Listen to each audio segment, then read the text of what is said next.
Minhas boas-vindas ao Movimento 140. No vídeo de hoje, nós vamos reagir a um japonês falando português nordestino perfeitamente. E já deixa aqui nos comentários o que você acha do sotaque desse japonês que fala como típico recifense. Você já deve ter visto em algumas matérias dos últimos dias, ou até mesmo no TikTok, por aí, já que o vídeo original tem mais de 1 milhão de acessos, alguma coisa falando sobre japonês nordestino, ou seja, um jovem do Japão que, antes mesmo de ir para o Brasil, já falava um português fluente e, melhor ainda, com um sotaque típico de Recife. O vídeo que nós vamos ver então é do jovem Ryu Uchihara, que tem 25 anos e começou a trabalhar numa churrasqueira brasileira em Tóquio e com isso aprendeu a partir da interação com seus colegas a falar um sotaque tipicamente brasileiro com um sotaque de Recife. E vamos dar uma olhada no primeiro vídeo que saiu do japonês Ryu falando então com o seu sotaque típico de Recife. Vamos ver. É melhor deixar ele se apresentar, porque... E aí, minha gente, meu nome é Ryu, eu sou japonês, aprendi a falar português com meus amigos mesmo. Tu é brasileiro mesmo? Eu sou japonês de verdade, assim, 100%, meus pais são japoneses. Como é que tu aprendeu português? Eu tive que trabalhar, entendeu? E aí eu fui lá fazer entrevista numa churrascaria, aí nem lembrava. Aí 2 semanas, 3 semanas depois, o dono me ligou, entendeu? E aí disse assim, tá contratado. Gente, eu não lembro de nada, será que eu fiz alguma coisa? Aí eu entrei no restaurante e aí, tipo assim, a partir de agora tu é uma equipe de churrascaria. Aí eu falei, tá bom, né? E aí comecei a trabalhar com os brasileiros e tal. E aí comecei a gostar, entendeu? O brasileiro tem um negócio que gosta de ensinar palavrão, essas coisas, entendeu? Besteira, né? Quer dizer, aí eu comecei já, né, falar muito besteira. Mas hoje em dia eu já aprendi direitinho, então eu não falo direito assim. Mas tu já foi no Brasil? Fui uma vez, aí eu fiquei lá 20 dias. Aonde? No Recife mesmo. Fiquei lá 20 dias, mas aproveitei bastante, viu? Então quantas línguas você fala? Eu falo japonês, né?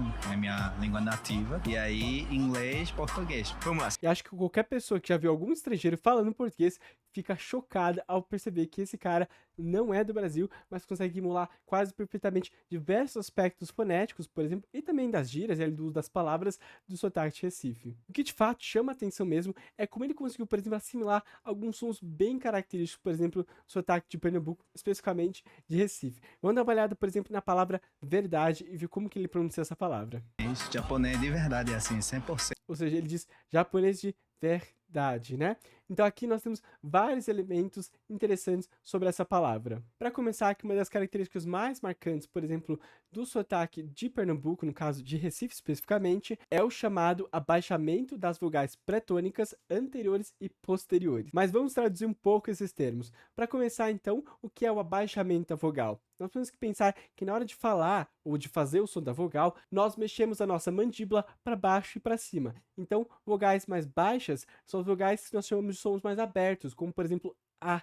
Vejam que a minha mandíbula está bem aberta. E conforme nós mexemos a mandíbula, as vogais então mais baixas, aqui embaixo com a mandíbula, começam a passar para médias e depois chegam nas vogais mais altas. Seriam então aquelas com a boca mais fechada, vamos dizer assim, com a mandíbula mais para cima, seria como I, U, por exemplo. Depois de pensar na altura, né, dessas vogais, nós pensamos também onde o som é produzido, se é na parte anterior da boca ou se é na parte posterior. Como I e U, nós temos que I é feita aqui na frente, ou seja, I, e a vogal U é feita aqui atrás, U.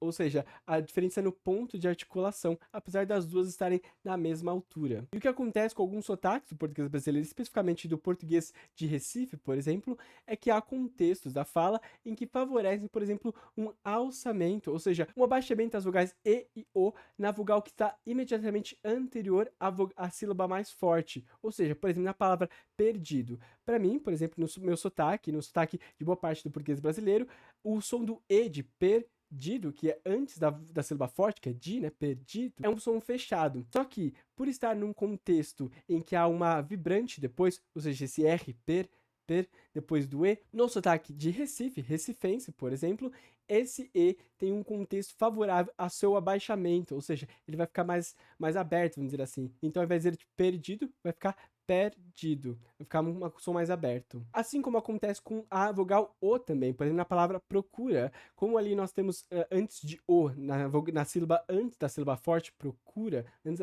desse Cu, que vai ser a sílaba mais forte, nós temos um encontro consonantal ali, um grupo consonantal. pro, né? Então isso vai incentivar, ou isso vai dar um contexto favorável, por exemplo, para também o abaixamento da vogal O. E, em vez de falar procura, como eu diria, por exemplo, seria procura. E há diversos contextos que favorecem esse abaixamento da vogal E e O, por exemplo, que nós vemos aqui no caso da palavra verdade. Percebam que a sílaba forte da palavra verdade é justamente da, né? Ou seja, verdade. Então, o contexto de abaixamento da vogal vai se dar na primeira sílaba ver. E como eu disse, um dos contextos que favorecem esse abaixamento, ou seja, esse E mais aberto, é justamente a vibrante depois da vogal pré-tônica, ou seja, esse R ali de ver. Isso vai favorecer a articulação dessa palavra da seguinte forma: verdade.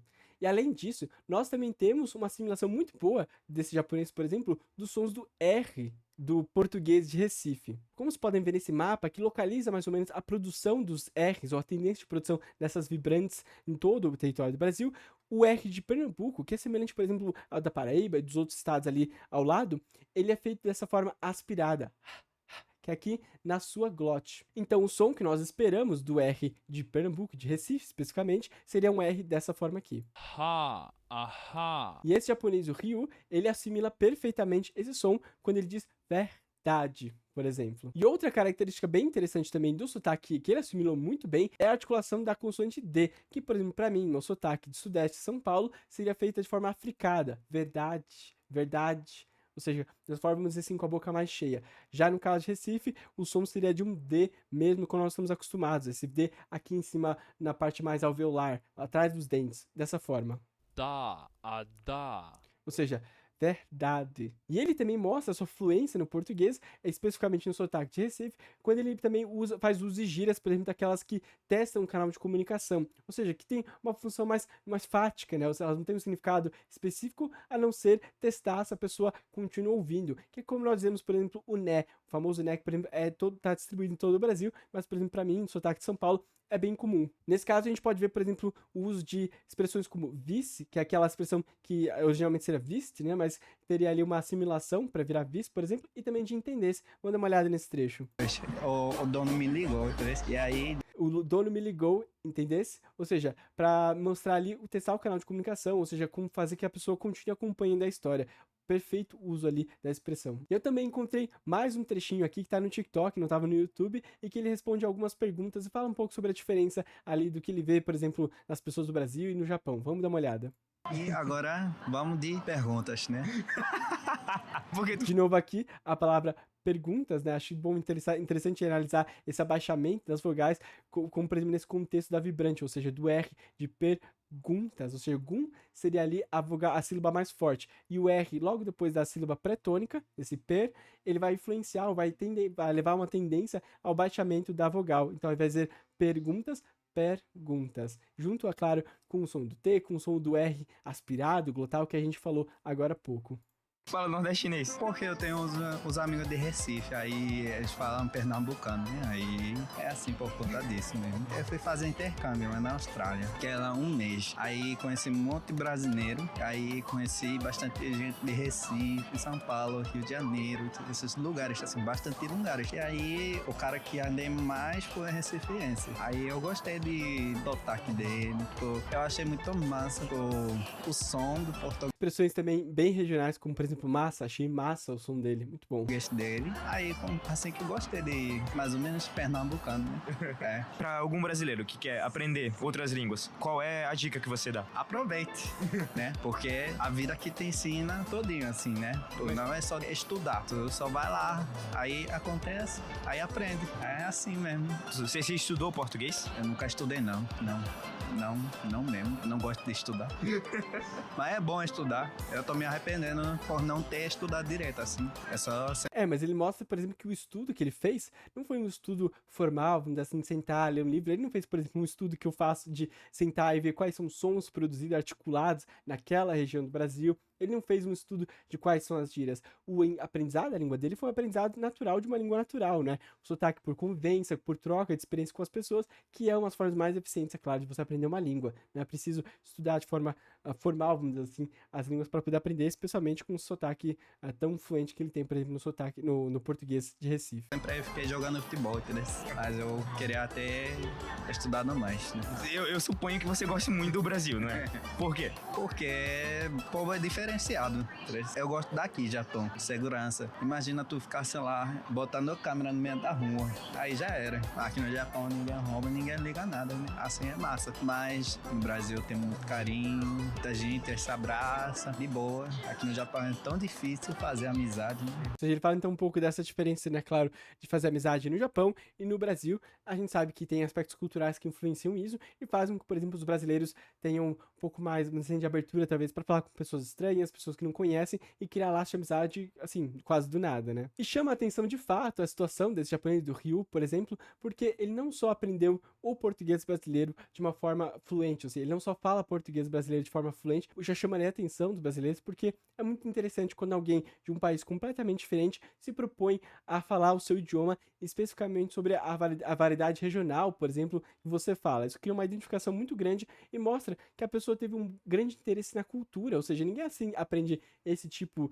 esse nível de fluência, ninguém tem esse nível de fluência sem ter o mínimo de interesse pelas pessoas e pela cultura do país. Mas, na minha opinião, o que chama também mais atenção ainda é o fato de que ele se escolheu, ou no caso, a vida escolheu, já que ele encontrou pessoas de Recife, né, no intercâmbio dele na Austrália, um sotaque que não é o sotaque hegemônico na mídia, por exemplo, do Brasil. A gente sabe que é uma tendência hegemônica do uso do sotaque sudestino, né, vamos dizer assim, que seria o sotaque de São Paulo, de Rio de Janeiro, às vezes uma mescla bizarra entre esses dois sotaques que cria, vamos dizer assim, o sotaque conhecido do Brasil, que é exportado por novelas, é o que se vê, por exemplo, no maior campo de produção de conteúdo para a internet também, já que são as regiões que acabam tendo um maior desenvolvimento econômico, vamos dizer assim, e acabam também incentivando maior produção artística e cultural nesse tipo de mídia. Então, para as pessoas, por exemplo, do Nordeste, especificamente de Recife, de Pernambuco, acaba sendo um fator de identificação muito grande, já que essa pessoa do Japão, de um lugar tão distante, sem ainda ter visitado o Recife, já tinha escolhido o sotaque deles como um sotaque de preferência na hora de aprender o seu português, né, o português que ele ia falar. E o uso de gírias e de expressões regionais, e claro, também de sotaque, isso cria uma identificação, já que marca a pessoa, a fala da pessoa como integrante de um certo grupo. Então, uma pessoa que se identifica na fala do Ryu, por exemplo, vai conseguir se identificar como parte de um grupo, de um mesmo grupo, vamos dizer assim. E talvez não se identificasse tanto se ela visse, por exemplo, o Ryu falando com um sotaque mais carioca, já que essa seria a tendência, vamos dizer assim, para os estrangeiros aprenderem, né? Já que é o sotaque tá mais por aí, tá mais divulgado na mídia, como eu disse antes. Também achei interessante que, a partir desse interesse que ele teve, por exemplo, de conhecer a cultura do outro país e também o sotaque de um país, ele acabou também, isso levou também que ele arrumasse um emprego na área, por exemplo, de tradução de reclamações da língua nipônica para o português. Então, ele acabou usando também esse recurso, esse interesse, essa curiosidade dele, essa habilidade que ele desenvolveu para poder trabalhar. E ele também começou a ganhar uma certa fama, vamos dizer assim, na internet, mas como uma pessoa que parece que não tinha interesse de estar tão exposta assim, ele parece, por enquanto, não ter seguido para esse caminho ali da produção de conteúdo audiovisual na internet. E é muito legal de poder ver uma pessoa que é de fora, pelo menos estrangeiro, valorizando um sotaque que muitas vezes dentro do Brasil é estigmatizado, com um sotaque não tão prestigiado, como, por exemplo, sotaques do Sudeste, né, vamos dizer assim. Então, acho que acaba dando um reforço, mostrando que a gente às vezes não vê a beleza de uma coisa que tá tão próxima da gente, né? Mas eu vou ficando por aqui, deixa nos comentários o que você achou desse vídeo, se você já tinha visto, e o que você acha de um japonês falando com o sotaque tão perfeito do Recife. Também curta esse vídeo, se inscreva no canal para acompanhar mais conteúdos como este. Você também pode deixar aqui embaixo comentários e até sugestões para próximos vídeos. Nós também estamos no Instagram, basta procurar por movimento.140 ou movimento 140 no TikTok. Muito obrigado e até a próxima.